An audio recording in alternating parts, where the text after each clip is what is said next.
ज़हीरुद्दीन बाबर किस्त नंबर 9। वली फरगाना उमर शेख मिर्जा की बातें सुनकर इसकी बीवी कतलग खानिम के पास अब फिरार के लिए कोई रास्ता नहीं बचा था। मजबूरन उसने सिकंदर मिर्जा को मुजरिम करार दे दिया। मुझे खुद भी उसका बहुत अफसूस है साहब आलम। मलका फरगाना का चेहरा बुझा बुझा सा था, मगर लहजे में वही रयाकारी थी। सिकंदर मिर्जा की मौत का मामला जदा है। उसने जो कुछ बोया था उसकी फसल काट ली। उमर शेख मिर्जा ठहर ठहर कर बोल रहा था। मैं तो आपसे पूछ रहा हूं कि अहमद जमाल के साथ आपका तर्ज अमल किया है। बलाखिर वाली फरगाना ने अपने दिल की बात कह डाली थी। कतलग खानिम ने चौंक कर शौहर की तरफ देखा। मेरा तर्ज है अमल। मलका फरगाना के माथे पर कई शक्नें नमूदार हो गई थीं। मैंने क्या क्या है उसके साथ? खानिम की बेहस्सी और गुरूर का वही आलम था। उमर शेख मिर्जा ने बड़ी मुश्किल से अपने गुस्से पर काबू पाया, ताहिम उसका लहजा बहुत तल्ख हो गया था। आप उसे मां की मोहब्बत देने पर कादिर थीं, मगर आपने हमेशा उसके साथ गुलामों से भी बदतर सलूक रवा रखा। अगर गुरूर शाही की दास्तान यहीं खत्म हो जाती तो मैं आज भी हर्फ शिकायत जबान पर न लाता, मगर क्या करूं कि आपने तो शफकत व मेहरबानी के सारे रास्ते बंद कर दिए। मैंने अहमद जमाल से कहा था कि वो वारिस फरगाना को अपना छोटा भाई कहकर पुकारे, मगर आपकी तालीम और तरबियत ने बाबर मिर्जा को भी उसका आका बना डाला। बाबर मिर्जा उसका आका है और आका ही रहेगा। कतलग खानिम एक बार फिर दरमियान में बोल उठी थी। उमर शेख मिर्जा बीवी के उस तरज कलाम पर बरी तरह झंझला उठा था। खामोश हो जाइए। मलका आलिया और खुदा के कहर से आमान तलब कीजिए। अहमद जमाल पर कहे जाने वाले किस किस जुल्म का हिसाब पेश करूं? आलिया अहमद जमाल की तरफ मुतवज्जा हवई तो आपने इस मासूम बच्ची पर अपनी नवाजिशात के दरवाजे बंद कर दिए और उसे कसर शाही की एक अदनी कनीज बनाकर रख दिया। क्या आप इसलिए तो अहमद जमाली से हसद नहीं रखते कि वो तमाम मुगल शहजादों और खुद आपके बेटों से भी कहीं ज्यादा खूबसूरत नौजवान है? और कहीं आपकी नफरत व हकारत का यह सबब तो नहीं है कि बाबर मिर्जा सैयद मेहदी की दुआओं से पैदा हुआ है और उन दुआओं का बुराह रासत ताल्लुक भी अहमद जमाल की जात से है? शवहर की गुफ्तगू सुनकर कतलग खानम बदहवास हो गई। दरअसल मलका फरगाना की यही नफसियाती गरह थी कि वो अहमद जमाल को देखकर शदीद एहसास कमतरी में मुब्तला हो जाती थी। एक दरवीश ज़ादे से उम्र शेख मिर्जा की बेपुनाह मोहब्बत इसके लिए नाकाबिल बर्दाश्त थी। दूसरे ये खलश चीन से नहीं बैठने देती थी कि उसकी वीरान आगोश सैयद मेहदी की दुआओं से आबाद हुई थी और सैयद भी एक बदहाल दरवीश थे। इस सिलसिले में खुद कतलग खानम भी कुछ ज्यादा कसूरवार नहीं थी कि उसकी परवरिश शाही फरमानरवाओं के दरमियान हुई थी, जो ताज व तख्त के सिवा किसी चीज को अहमियत ही नहीं देते थे। फिर उसे क्या पता कि इंसानी किरदार की बुलंदी क्या है और चट्टानों पर बैठे दरवीश शाहान कजकलाह से भी अजीम तर होते हैं। गलत तरबियत ने कतलग खानिम को हद दर्जा मगरूर और सरकश बना दिया था। आज जब उमर शेख मिर्जा ने उसकी उस कमजोरी पर जर्ब लगाई तो वो तड़प उठी। चंद लम्हों के लिए सहमी हुई नजरों के साथ वाली फरगाना की तरफ देखती रही और फिर अपनी झूठी अना का भरम रखने के लिए खुद परिस्ती के इस खूल में वापस लौट आई जहां उसने उम्र का बड़ा हिस्सा गुजारा था। कुछ भी हो साहब आलम, मैं बाबर मिर्जा पर कूचा गर्दों के बच्चों का साया कभी पड़ने नहीं दूंगी। कतलग के लहजे में वही तमकंत थी। वो नजीब तरफीन शहजादा है और उसकी तरबियत उसी अंदाज में होगी। मुल्का आलिया, मैंने अपने हौसले से कहीं ज्यादा आपकी नाज बर्दारियां की हैं। यकायक उमर शेख मिर्जा का लहजा तहकीर आमेज हो गया था। आप कसर शाही में नई नई तकरीबात आरास्ता करें, अपने जिस्म को कीमती पत्थरों और ज़ीवरात से सजाएं, अपने गुरूर का मुजस्मा नसब करके फरगाना की खवातीन के लिए सजदा रेजी के अहकामात जारी कर दें। मेरे बच्चों को हैवानियत के मक्तल की भींट न चढ़ाएं। मैं उस सिलसिले में आपसे कोई समझौता नहीं करूंगा।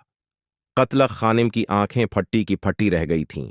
उसने पहली बार उम्र शख मिर्जा के ये आतशें तीवर देखे थे, वरना वो आज तक यही समझती रही थी कि वाली फरगाना इसके गमजा अदा का ऐसा असीर है जो अपनी सारी जिंदगी उसकी जुल्फ के साए में हुस्न की कसीदा खवानी करते हुए गुजार देगा। मगर आज उसने उमर शेख मिर्जा का दूसरा चेहरा देखा था, जो जानबाज शमशीर जिन और सख्त गैर हकमरां का चेहरा था। और ये भी सुन लीजिए मुल्का आलिया, उमर शेख मिर्जा ने अपनी बात जारी रखते हुए कहा। اگر آپ نے میرے کسی حکم سے سرتابی کی اور اپنی دیرینہ روش نہیں بدلی تو میں تینوں بچوں کو آپ سے جدا کر کے اندجان بھیج دوں گا۔ واللہ میں کوئی بے رحم حکمراں نہیں، ایک فرض شناس باپ ہوں۔ بیوی کے رد عمل کا انتظار کئے بغیر عمر شخ مرزا چیخ اٹھا اور قتلہ کی خوابگاہ سے باہر جانے لگا۔ ملکہ فرغانہ کو سکتہ سا ہو گیا تھا۔ خوابگاہ کے دروازے میں پہنچ کر عمر شیخ مرزا رک گیا اور پھر یکا یک مڑ کر قتلہ خانم سے مخاطب ہوا۔ آپ مجھے یقین ہو چلا ہے کہ آپ احمد جمال کو ایک شفیق ماں کی آنکھوں سے تو نہیں دیکھ سکتی، پھر بھی خدا کے لیے اس سے نفرت نہ کیجیے۔ نفرت بڑے خسارے کی تجارت ہے۔ ہرس و حوص کے اس بازار سے کبھی کوئی تاجر سلامتی کے ساتھ نہیں گزرا۔ میری مسلسل ہدایت کے باوجود اگر آپ نے نفرتوں کا یہی کاروبار جاری رکھا تو ایک بار سکندر مرزا کے انجام پر ضرور غور کر لیجئے۔ یہ کہہ کر عمر شیخ مرزا ملکہ فرغانہ کی خوابگاہ سے باہر نکل گیا۔ شوہر کے جاتے ہی قتلہ خانم کی وہی صفاق فطرت عود کر آئی۔ احمد جمال کے لیے اس کے سینے میں آگ کی ایک تند و تیز لہر اٹھی، مگر فوراً ہی اسے عمر شیخ مرزا کے الفاظ کی بازگشت سنائی دی، اور اس بازگشت کے دوران اس کی نظروں کے سامنے سکندر مرزا کی لاش کا منظر ابھر آیا۔ کوئلے کی طرح جلا ہوا جسم، خوف سے نکلی ہوئی آنکھیں، ہونٹوں کا بگڑا ہوا زاویہ، بہرنکلی ہوئی زبان، ایک انتہائی بدہیت چہرہ جسے دیکھ کر ڈر محسوس ہو۔ سکندر مرزا کا تصور کرتے ہی قتلہ خانم کے جسم میں بھی خوف کی ایک تیز لہر دوڑ گئی۔ اگرچہ عالیہ نے احمد جمال سے ملنا ترک کر دیا تھا، لیکن جب اسے سکندر مرزا کی موت کی خبر ملی اور محل میں جگہ جگہ کی جانے والی سرگوشیوں کے ذریعے دیگر تفصیلات معلوم ہوئیں تو وہ اپنے جذبات پر قابو نہ رکھ سکی اور بے اختیار احمد جمال کے کمرے کی طرف کھینچتی چلی گئی۔ بظاہر دونوں کے درمیان برسوں سے کوئی رسم و راہ نہ تھا، لیکن در پردہ عالیہ احمد جمال کی ایک ایک مصروفیت سے باخبر رہنے کی کوشش کرتی تھی۔ یہ اس کے دل کا تقاضا تھا اور وہ اپنے دل سے مجبور تھی، مگر اس طرح کی کبھی کسی کے سامنے اپنے جذبوں کی نمائش نہیں کرتی تھی۔ پھر بھی محل شاہی کا ایک ایک مکین جانتا تھا کہ عالیہ احمد جمال کے عشق میں کسی شمع کی مانند قطرہ قطرہ پگھل رہی ہے۔ اس کے براقص احمد جمال اس کی طرف نظر اٹھا کر دیکھنا بھی گوارا نہیں کرتا تھا۔ عجیب یک طرفہ عشق تھا، اور وہی عشق رات کی تاریکی میں ایک پاک دامن اور غیرت مند دوشیزہ کو اس کے محبوب کے دروازے کی طرفہ کھینچا جا رہا تھا۔ عالیہ ایک لمحے کے لیے احمد جمال کے کمرے کے سامنے ٹھہری۔ اسے معلوم تھا کہ احمد جمال روزانہ کے معمول کے مطابق سید مہدی کی قبر پر حاضری دے کر واپس آ گیا ہوگا۔ پھر عالیہ خانم کا ہاتھ بلند ہوا اور اس نے دروازے پر آہستہ سے دستک دی۔ احمد جمال جاگ رہا تھا۔ وہ تیزی سے اٹھا اور اس نے دروازہ کھول دیا۔ نظروں کے سامنے چادر میں لپٹا ہوا ایک نسوانی سایہ موجود تھا۔ آنے والی خاتون کی جسامت دیکھ کر احمد جمال نے اندازہ کر لیا تھا کہ اس کے دروازے پر موجود نسوانی سایہ عالیہ کے سوائی کوئی اور نہیں ہو سکتا۔ اس نے دبے لہجے میں احتیاطاً پوچھ لیا، کون؟ میں عالیہ۔ سائے کے ہونٹوں کو جنبش ہوئی۔ احمد جمال راستے سے ہٹ گیا اور اس نے عالیہ کو اندر آنے کے لیے راستہ دے دیا۔ عالیہ آہستہ آہستہ چلتی ہوئی کمرے کے وسط میں جا کر رک گئی۔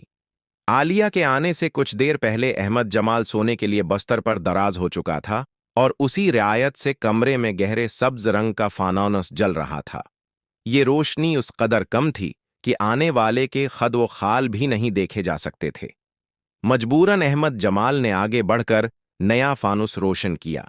پھر وہ چند لمحوں کے لیے عالیہ کو دیکھتا ہی رہ گیا۔ کہاں وہ شادابی حسن کا دلنشیں پی کر، اور کہاں یہ بجھا بجھا سا چہرہ، تیز دھوپ نے کسی نو شگفتہ گلاب کو جھلسا کر رکھ دیا ہو۔ اگرچہ عالیہ کے سر پر عیش و نشاط کا گہرا سائبان تھا، لیکن اس کے اپنے اندر محرومیوں کی ایک بھڑکتی ہوئی آگ تھی، اور اسی آگ نے اسے سر سے پاؤں تک جلا کر راکھ کر دیا تھا۔ یہ حالت دیکھ کر احمد جمال کو پہلی بار اپنے دل پر دباؤ سا محسوس ہوا۔ اس نے چاہا کہ وہ عالیہ سے شکستگی کا سبب پوچھے، مگر فوراً ہی اس نے اپنے سینے میں اٹھنے والی جذبات کی اس لہر کو دبا دیا۔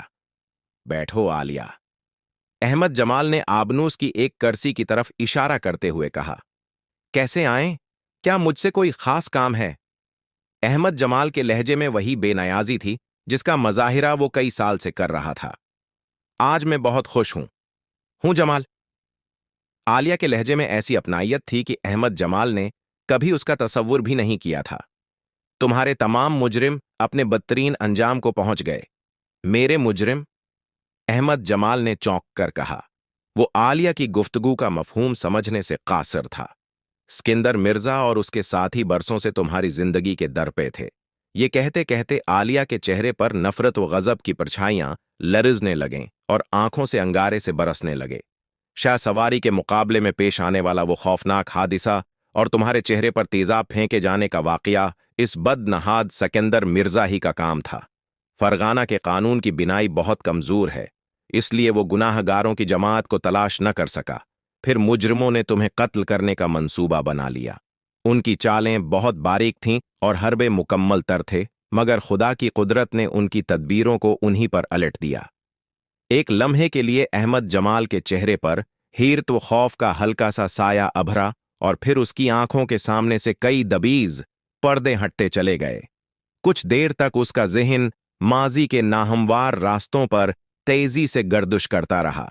फिर उसने अपने ख्यालात को झटक दिया और हाल की दुनिया में लौट आया। मैंने तो सिकंदर मिर्जा का कुछ नहीं बिगाड़ा। अब अहमद जमाल बहुत मुतमईन लहजे में बात कर रहा था। असलिए वो मेरा मुजरिम नहीं हो सकता। वो मुझसे मोहब्बत करता था और अपनी उस जुनूनी ख्वाहिश के तहत मुझे हासिल भी करना चाहता था। आलिया ने किसी कदर पर जोश लहजे में कहा। मगर जब इस पर यह हकीकत जाहिर हुई कि मैं तुमसे मोहब्बत करती हूं तो वो तुम्हारी जान का दुश्मन बन गया। ये कहते कहते आलिया के चेहरे पर शर्म व हया की हल्की हल्की सरखी अभर आई। मगर मैंने तो कभी तुमसे मोहब्बत नहीं की, अहमद जमाल ने जज्बात से आरी लहजे में कहा। सिकंदर मिर्जा बहुत नादान था। काश वो एक बार मुझसे उस मौजू पर गुफ्तगू कर लेता, फिर न वो रकाबत की आग में जलता और न आसमान से उस पर बर्क सितम टूटती। बहरहाल मैंने उसे मुआफ कर दिया।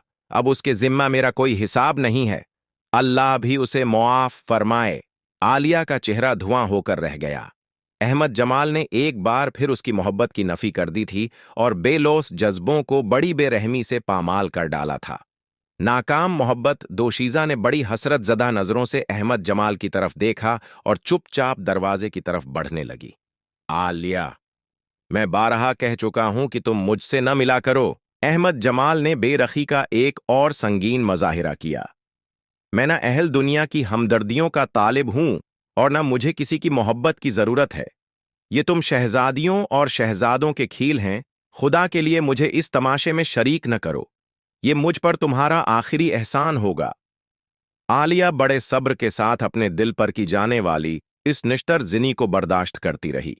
फिर अहमद जमाल की आवाज कमरे की फजा में डूब गई तो आलिया आहिस्ता आहिस्ता कदम उठाती हुई दरवाजे से निकल आई। इसने एक बार भी पीछे मुड़कर नहीं देखा।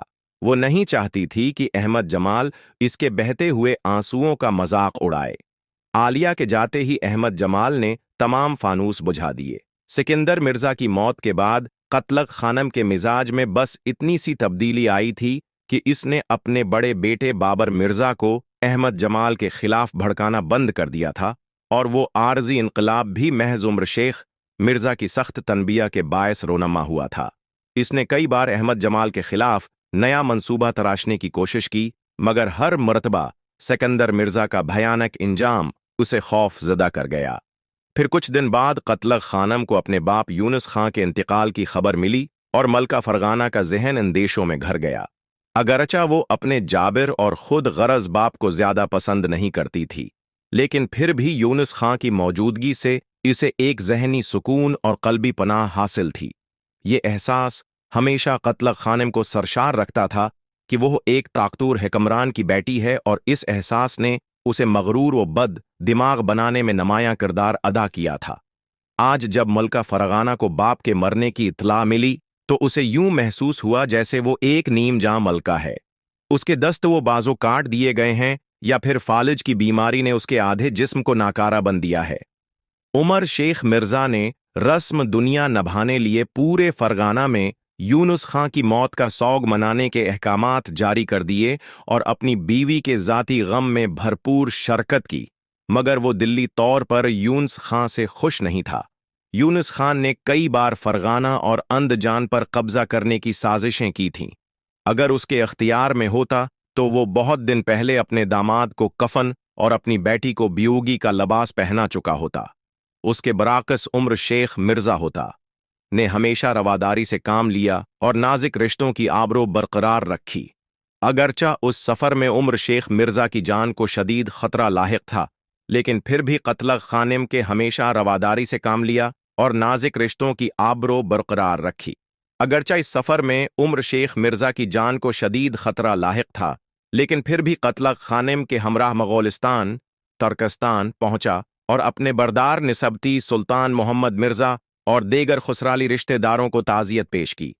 वापसी में कत्ल खानम को कई बार अहमद हमराह मंगोलिस्तान तुर्कस्तान पहुंचा और अपने बरदार निस्बती सुल्तान मोहम्मद मिर्जा और दीगर खुसराली रिश्तेदारों को ताज़ियत पेश की। वापसी में कत्ल खानिम को कई बार अहमद हमराह मंगोलिस्तान तुर्कस्तान पहुंचा और अपने बरदार निस्बती सुल्तान मोहम्मद मिर्जा और दीगर खुसराली रिश्तेदारों को ताज़ियत पेश की। वापसी में कत्ल खानिम को कई बार अहमद जमाल याद आया और हर मर्तबा उसके जिस्म में खौफ की एक तेज लहर दौड़ गई। तो हम परस्त और बद दिमाग औरत अपने बाप यूनुस खां की मौत को अहमद जमाल की बुदवाओं का नतीजा समझ रही थी। अहमद जमाल ने यूनुस खां के इंतकाल की खबर सुनी थी तो वो एक लम्हा ज़ाये कए बगैर कत्ल खानिम की खिदमत में हाजिर हो गया और बड़े परसूज लहजे में उसने ताज़ियत पेश करते हुए कहा, मुल्का आलिया, मैं किन लफ्ज़ों में अपने जज्बात का इजहार करूं। ये ऐसा नाजिक मकाम है कि जहां सारी दुनिया बेदस्त व पा नजर आती है। हजार ख्वाहिश के बावजूद कोई किसी का गम नहीं बांट सकता। गो वालिदीन की मोहब्बत और शफकत से तो वाकिफ नहीं, मगर इतना ज़रूर जानता हूं कि यूतीमी किसे कहते हैं और सर से बाप का साया उठ जाने का क्या मफहूम है। काश ये जान नाकारा आपके किसी काम आ सकती। बड़ा अजीब जज्बा था, मगर एक हासिद और तंग नज़र मलका अहमद जमाल के इस जज्बा जान थारी की कदर न कर सकी, इसलिए अंतहाई मुतकबराना अंदाज में अपने सर को जनबश देकर अहमद जमाल की पेश करदा ताज़ियत कबूल की थी और फिर उम्र शेख मिर्जा के हमराह मंगोलिस्तान चली आई थी। अब फरगाना की तरफ लौटते वक्त बार बार उसके ख्यालों में अहमद जमाल का चेहरा अभर रहा था और वो एक अनजाने से खौफ में मुब्तला थी। शवहर की मुसलसल हदायत के बावजूद कत्ल खानम के जहन और दिल का गुबार साफ नहीं हुआ था। वो रोज अव्वल की तरह आज भी अहमद जमाल को एक मनहूस इंसान समझती थी, लेकिन सिकंदर मिर्जा और यूनुस खां की मौत के बाद इसमें इतनी हिम्मत नहीं रही थी कि वो किसी के सामने लब कशाई कर सके।